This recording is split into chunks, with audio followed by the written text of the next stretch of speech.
ಯೋಗೇನ ಚಿತ್ತಸ್ಯ ಪದೇನ ವಾಚಾಂ ಮಲಂ ಶರೀರಸ್ಯ ಚ ವೈದ್ಯಕೇನ ಯೋಪಾಕರೋತ್ತಂ ಪ್ರವರಂ ಮುನೀನಾಂ ಪತಂಜಲಿಂ ಪ್ರಾಂಜಲಿರಾನತೋಸ್ಮಿ ಆಬಾಹುಪುರುಷಾಕಾರಂ ಶಂಖಚಕ್ರಾಸಿಧಾರಿಣಂ ಸಹಸ್ರಶಿರಸಂ ಶ್ವೇತಂ ಪ್ರಣಮಾಮಿ ಪತಂಜಲಿಂ ಪ್ರಣಮಾಮಿ ಪತಂಜಲಿಂ. ಹರಿ ಓಂ.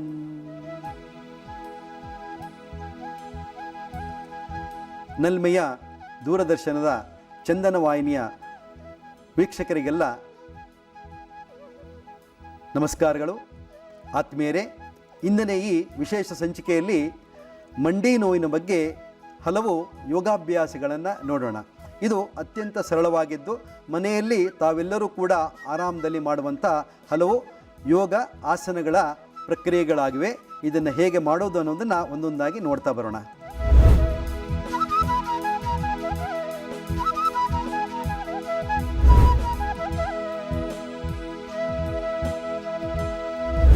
ಈಗ ನಿಂತು ಗೋಡೆಯ ಸಹಾಯದೊಂದಿಗೆ ಮಾಡುವ ಎರಡು ಅಭ್ಯಾಸಗಳನ್ನು ನೋಡೋಣ.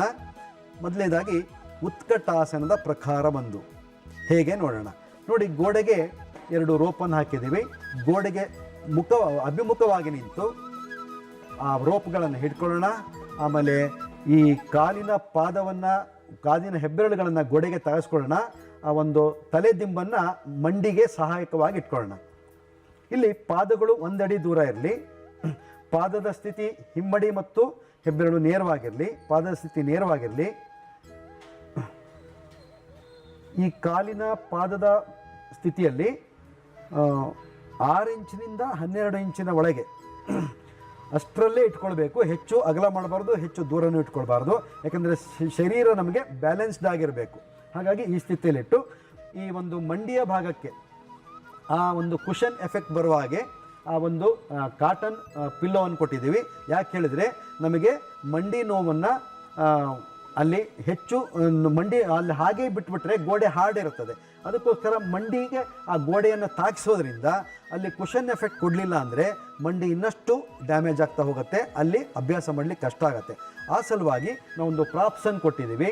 ಆ ದಿಂಬನ್ನು ಮಂಡಿಗೆ ತಾಗಿಸಿ ಮಂಡಿಯನ್ನು ಗೋಡೆಗೆ ಒತ್ತುತ್ತಾ ಅಭ್ಯಾಸ ಆಗುವವರೆಗೂ ಅದನ್ನು ಹಾಗೆಯೇ ಮೇಂಟೈನ್ ಮಾಡಬೇಕು. ಮತ್ತು ಎರಡೂ ಕೈಗಳಿಂದ ರೋಪನ್ನು ಹಿಡ್ಕೊಳ್ಳಿ. ಗೋಡೆಗೆ ಹಾಕಿದ ರೋಪನ್ನು ಹಿಡ್ಕೊಳ್ಳಿ. ಈಗ ನಿಧಾನವಾಗಿ ನಾವು ಏನು ಮಾಡಬೇಕು ಅಂದರೆ ಮಂಡಿಯನ್ನು ಮೂವ್ ಮಾಡಬೇಕು. ಹೇಗೆ? ಉಸಿರು ಬಿಡ್ತಾ ನಿಧಾನವಾಗಿ ಹಾಗೆ ಕೆಳಗೆ ಕುಸಿಯೋದು. ಮಂಡಿಯನ್ನು ಗೋಡೆಗೆ ಒತ್ತುತ್ತಾ ಇರಬೇಕು ಪಿಲ್ಲೋಗಳ ಮೂಲಕ. ಅಲ್ಲಿ ಸಡಿಲತೆ ಕೊಡಬಾರ್ದು. ಎರಡೂ ಪಾದದಲ್ಲಿ ಶರೀರದ ಭಾರವನ್ನು ಬಿಡಬೇಕು. ಮಂಡಿಯ ಮೇಲೆ ಯಾವುದೇ ಕಾರಣಕ್ಕೂ ಭಾರವನ್ನು ಬಿಡಬಾರ್ದು. ಈ ಒಂದು ಕ್ರಮಗಳನ್ನು ಅನುಸರಿಸುತ್ತಾ ನಿಧಾನವಾಗಿ ಉಸಿರು ತಗೊಳ್ತಾ ಮೇಲಕ್ಕೆ ಹೋಗೋಣ. ಉಸಿರು ಬಿಡ್ತಾ ಕೆಳಗೆ ಬರೋಣ. ನೋಡಿ, ಈ ಮಂಡಿಗೆ ಎಷ್ಟೊಂದು ಸುಂದರವಾಗಿ ಅಭ್ಯಾಸ ಆಗ್ತಾ ಇದೆ. ಉಸಿರು ತಗೊಳ್ತಾ ಮೇಲಕ್ಕೆ ಹೋಗೋಣ. ಉಸಿರು ಬಿಡ್ತಾ ಕೆಳಗೆ ಬರೋಣ. ಈ ರೀತಿ ಅಭ್ಯಾಸವನ್ನು ಮಾಡಿದಾಗ ಮಂಡಿಯಲ್ಲಿ ಒಂದು ಲೂಬ್ರಿಕೇಶನ್ ಆಗತ್ತೆ, ಅಂದರೆ ಫ್ಲೆಕ್ಸಿಬಿಲಿಟಿ ಬರುತ್ತೆ. ಅಲ್ಲಿ ಮುಖ್ಯವಾಗಿ ಆ ಒಂದು ಸೈನೋವೆಲ್ ಫ್ಲೂಯಿಡ್ ಎನ್ನುವ ಏನು ಅಂಶ ಇರುತ್ತೆ, ಆ ಒಂದು ಅಂಶ ಇಂಪ್ರೂವ್ ಆಗಲಿಕ್ಕೆ ನಮಗೆ ಈ ಇದು ಉತ್ಕಟಾಸನ ತುಂಬ ಉಪಯೋಗವನ್ನು ಕೊಡುತ್ತೆ. ಈ ರೀತಿ ನಿಧಾನವಾಗಿ ಮೇಲಕ್ಕೆ ಉಸಿರು ತಗೊಳ್ತಾ ಉಸಿರು ಬಿಡ್ತಾ ಮಾಡ್ತಾ ಇರಿ.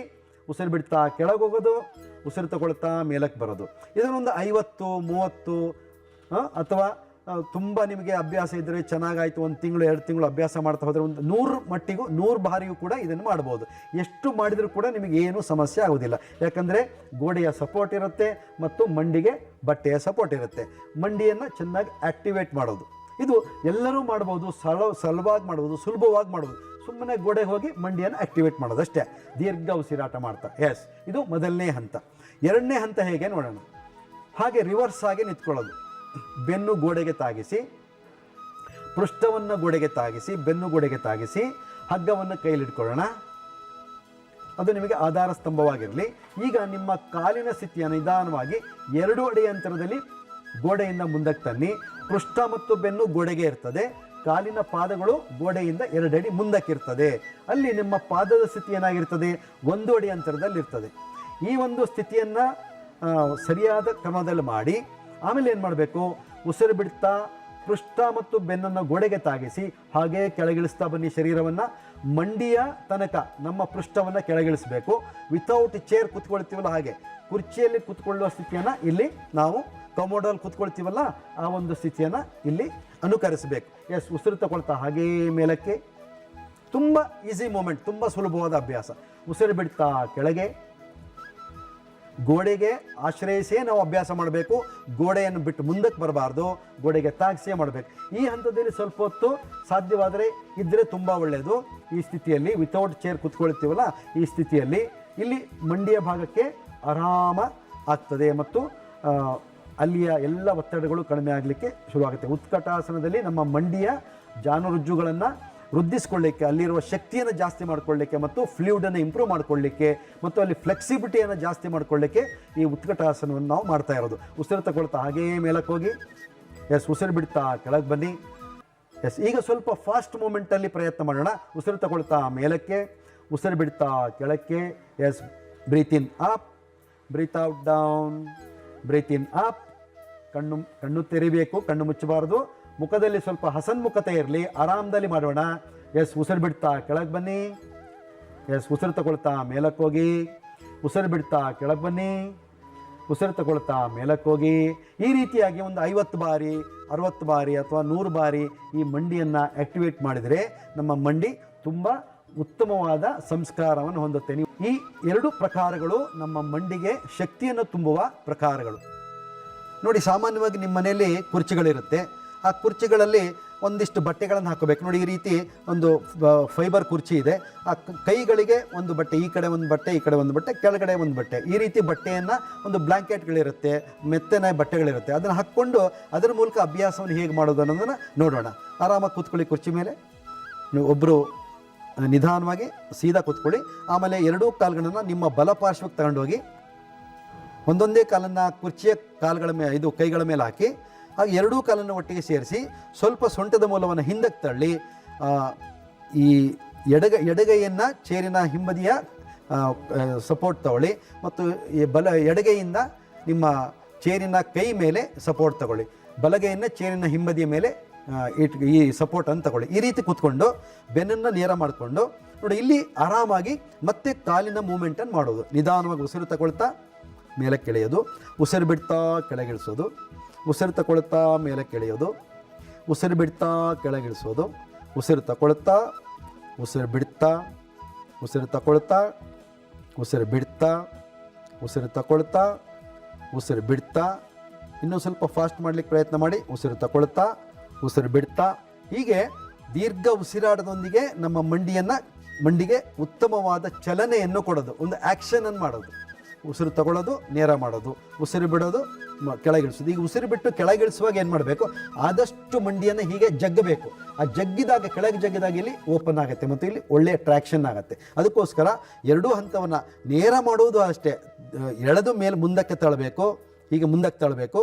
ಹಾಗೆ ಕೆಳಗೆ ಬರುವಾಗಲೂ ಕೂಡ ಅದನ್ನು ಕೆಳಗೆ ಇಳಿಸಬೇಕು. ಈ ರೀತಿ ಆ್ಯಕ್ಷನ್ನೊಂದಿಗೆ ಉಸಿರು ತಗೊಳ್ತಾ ಮೇಲೆ, ಉಸಿರು ಬಿಡ್ತಾ ಕೆಳಗೆ.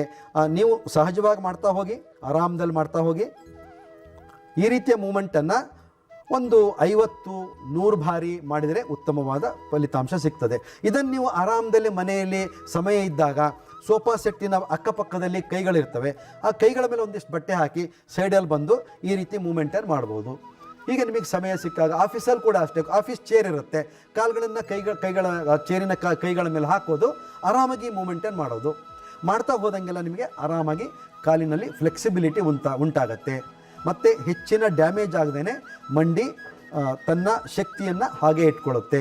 ಯಾವಾಗ ಮಂಡಿಯ ಶಕ್ತಿ ಕಡಿಮೆ ಆಗುತ್ತೆ ಅಂತ ಹೇಳಿದರೆ, ನಮ್ಮ ಈ ಮಂಡಿಯ ಭಾಗದ ಪಟೇಲ ಅಂತಿದೆಯಲ್ಲ, ಈ ಭಾಗದಲ್ಲಿ ಒಂದು ಫ್ಲೂಯಿಡ್ ಇರುತ್ತೆ ಮತ್ತು ಈ 2 ಮಂಡಿಯ ಮಧ್ಯೆ ಒಂದು ಲೂಬ್ರಿಕೇಷನ್ ಇರುತ್ತೆ.